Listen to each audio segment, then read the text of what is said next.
A few days ago, I was watching an old match where Andrew Simons bowled medium pace and then later in the same game switched to spin. Rare.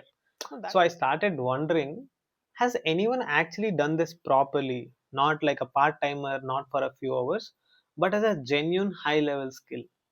That question sent me down a rabbit hole, and what I found honestly sounded exaggerated at first. The easiest way to explain is with a term we use today. Like we use the term 3D player a lot in modern cricket, right? Ball a bit, bat a bit, field well. But there was a player who was 5D, literally. A top order quality batsman, a new ball fast bowler, a left arm finger spinner, a left arm wrist spinner, and an elite fielder. Pause on that for a second. Because even describing it out loud sounds exaggerated. Now, this is the almost forgotten story of Gary Sobers, the most complete cricketer the game has ever seen. To really wrap your head around what Garfield Sobers accomplished, you kind of have to break your brain a little.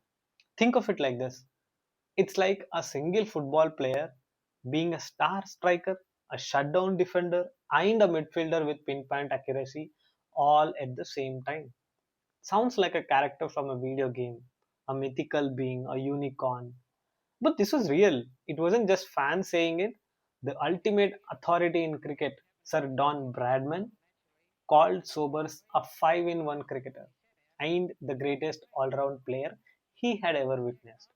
See, when the guy who averaged 99.94 calls you the greatest, the debate is pretty much over before it even starts.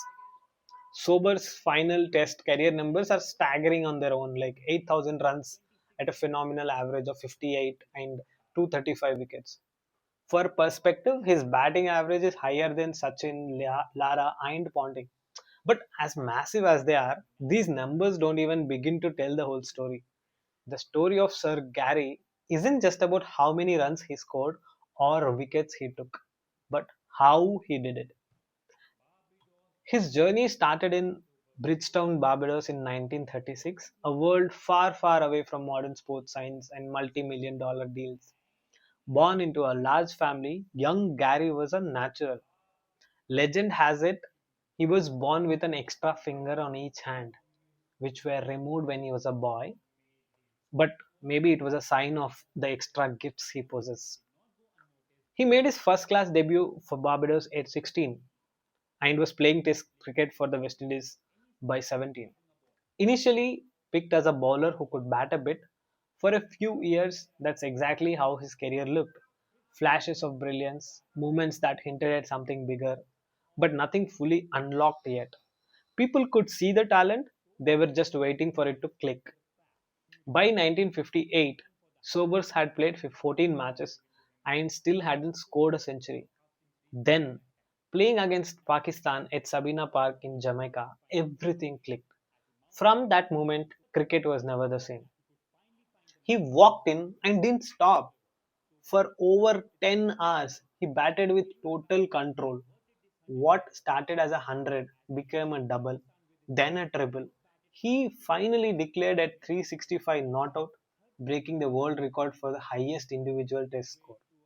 It remains the highest maiden test century in the history, a record that will almost certainly never be broken. In that one series alone, he scored 824 runs. The boy wonder had become a king. The cricket world was officially on notice. One of its greatest ever talents had well and truly arrived. What came next was a decade of dominance like no other. This was when the 5 in 1 legend was truly formed. Let's start with the bat. Sobers was a left hander who always seemed to have time. Against pace, spin, bounce, or turn, he looked like he had options.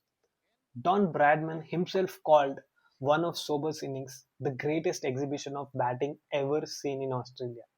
He finished with 26 Test centuries and a towering average of 58. But this is where the story really separates him from everyone else. Because Sobers wasn't just great with bat, his true uniqueness came with the ball.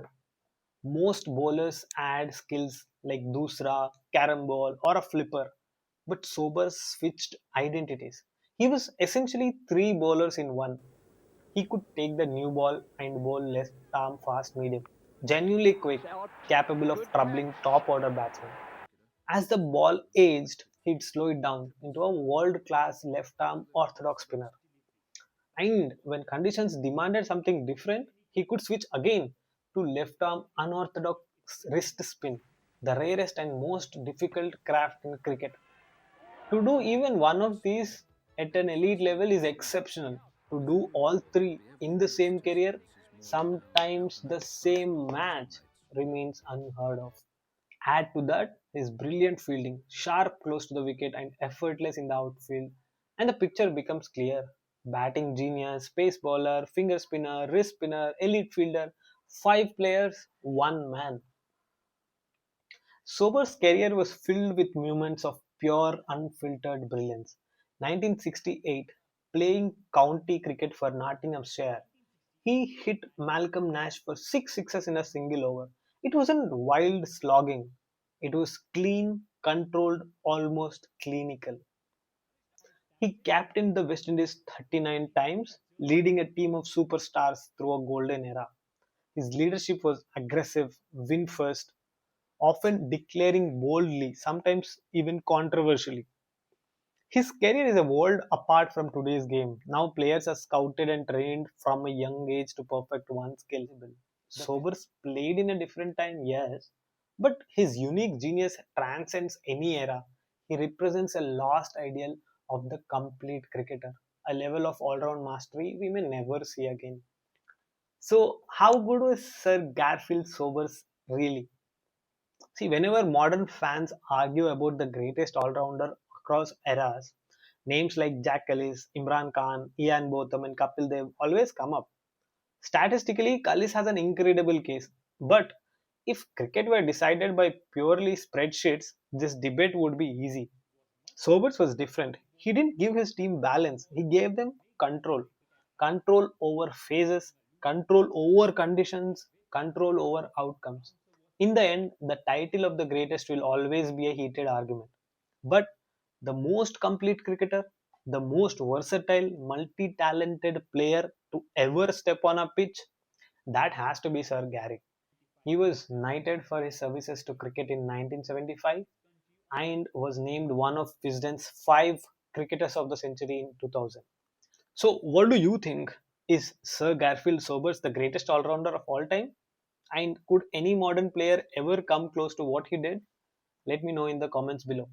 And if you enjoyed this, like, subscribe, and stick around for more deep dives like this. Thanks for watching. Benchmark reading plays. We call your moves for days. Bench boys on the side. Bench boys run the side.